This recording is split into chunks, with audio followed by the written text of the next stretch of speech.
Assalamualaikum. Halo guys, kali ini aku mau bahas tentang minyak atsiri. Kalian pada tahu gak sih minyak atsiri itu apa? Bukan sejenis minyak nyong-nyong atau minyak angin ya. Kalian pasti pernah denger kan istilah essential oil? Nah, essential oil itu bahasa Indonesianya minyak atsiri guys. Minyak atsiri adalah senyawa aromatik yang berasal dari tumbuh-tumbuhan. Karakteristik senyawa ini adalah mudah menguap. Dia bisa berubah wujud dari cair ke gas dalam waktu yang singkat, sehingga dengan cepat bisa berinteraksi dengan sistem saraf sensorik, terutama penciuman yang ada di otak kita. Ciri-ciri lain yang mudah dikenali dari minyak atsiri adalah mempunyai aroma dan karakteristik yang khas tergantung dari tanaman apa minyak itu diekstraksi. Bagian tanaman yang diambil untuk diekstraksi minyak atsirinya itu berbeda-beda loh setiap tanaman. Ada yang diambil bunganya seperti pada geranium, mawar, dan kenanga. Ada yang diambil buahnya seperti pada sitrus, akar seperti pada akar wangi. Ada pula yang diambil batangnya seperti kayu manis dan gaharu. Dan ada pula yang diambil bijinya seperti pada tanaman adas. Tapi tidak semua minyak yang diambil dari tumbuhan itu berupa minyak atsiri ya guys. Contohnya minyak goreng yang kita biasa gunakan sehari-hari itu diambil dari kelapa sawit, tapi bukan merupakan minyak atsiri karena karakteristiknya tidak mudah menguap. Selain itu juga minyak kelapa sawit tidak punya aroma sehingga itu dikategorikan sebagai minyak nabati biasa. Kegunaan utama minyak atsiri itu ada 3, aromaterapi, fragrance, dan flavor. Yang pertama, aromaterapi. Minyak atsiri atau essential oil yang paling sering dijumpai dalam bentuk benar-benar minyak itu adalah sebagai aromaterapi. Menghirup aroma minyak atsiri berpengaruh terhadap psikologis manusia dengan menstimulasi sistem limbik, yaitu bagian pada otak manusia yang berperan terhadap pengaturan emosi, perilaku, memori jangka panjang, serta indera penciuman. Nah, karena berada dalam satu area yang mengatur indera penciuman ini, makanya apa yang kita hirup itu bisa berpengaruh terhadap stres, mood, serta perilaku kita. Karena efek psikologis inilah, aromaterapi sering digunakan dalam kegiatan meditasi, relaksasi, dan juga pijat. Minyak atsiri juga bisa dioleskan ke bagian tubuh tertentu dan dipercaya memiliki khasiat terhadap kesehatan.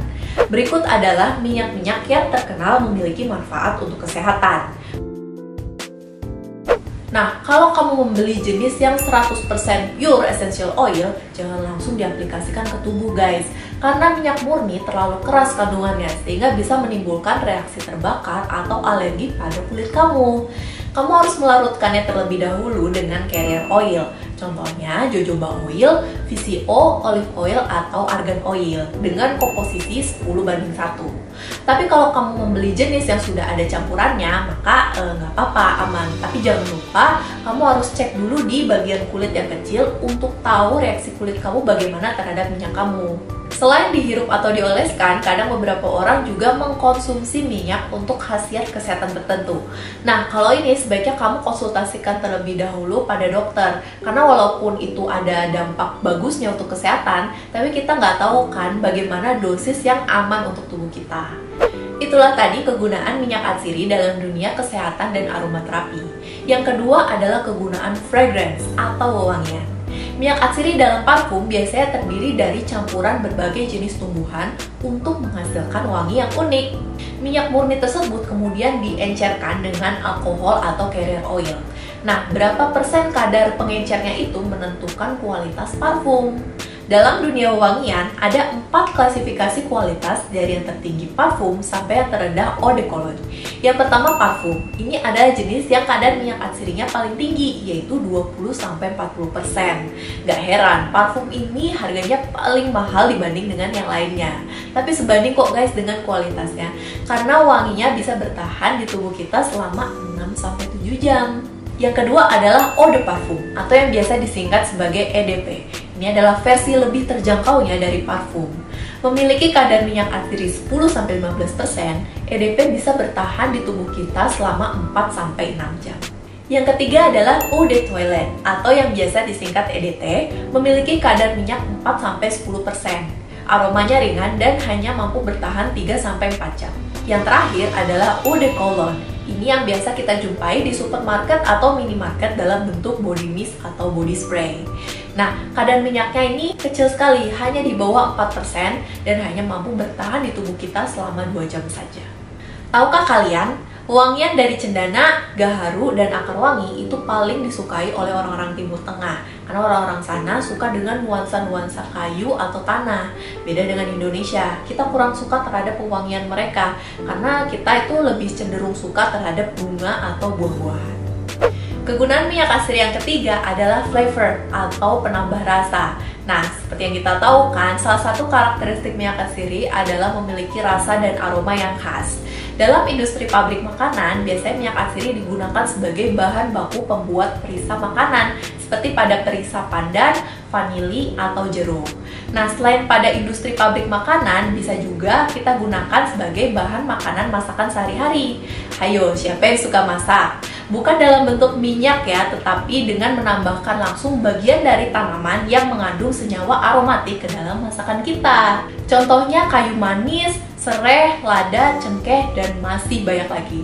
Nah, baru tahu kan kalian kalau sebenarnya minyak atsiri atau senyawa aromatik itu loh yang berperan dalam menambah cita rasa dan aroma pada masakan. By the way, beda negara beda pula rempah-rempahnya. Kalau orang Indonesia biasanya menggunakan jahe, sereh, pala, cengkeh, dan lain-lain untuk masakan Indonesia. Biasanya orang Barat cenderung lebih suka daun-daunan nih, seperti daun mint, tarragon, basil, oregano, dan lain-lain. Nah, itu semua termasuk ke dalam kategori tanaman asiri. Tanpa kita sadari, minyak asiri itu erat banget kan kaitannya dalam kehidupan kita sehari-hari.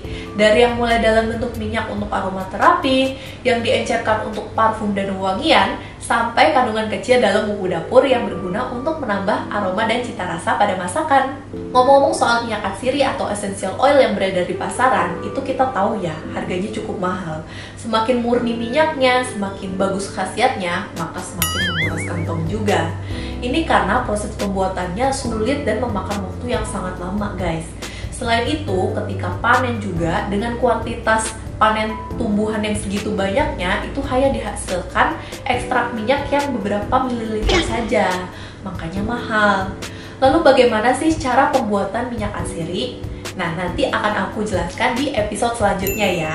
Di situ aku akan cerita pengalamanku berkunjung ke rumah atsiri Indonesia, di mana aku melihat bagaimana proses pembuatan minyak atsiri, lalu jalan-jalan di kebun atsiri sampai tur di museum.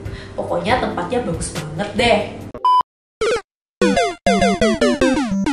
Nah, sekarang aku akan membagikan 7 fakta unik tentang minyak atsiri. Versi Shining Side. Fakta yang pertama, tidak hanya oleh tumbuh-tumbuhan, minyak atsiri juga bisa dihasilkan oleh hewan loh guys. Tapi tidak sembarang hewan, hanya hewan-hewan tertentu saja yang menghasilkan minyak, seperti contohnya paus sperma dan kijang. Tetapi untuk kelestariannya, hanya tumbuhan yang diperbolehkan untuk dibudidayakan dan diambil minyak atsirinya.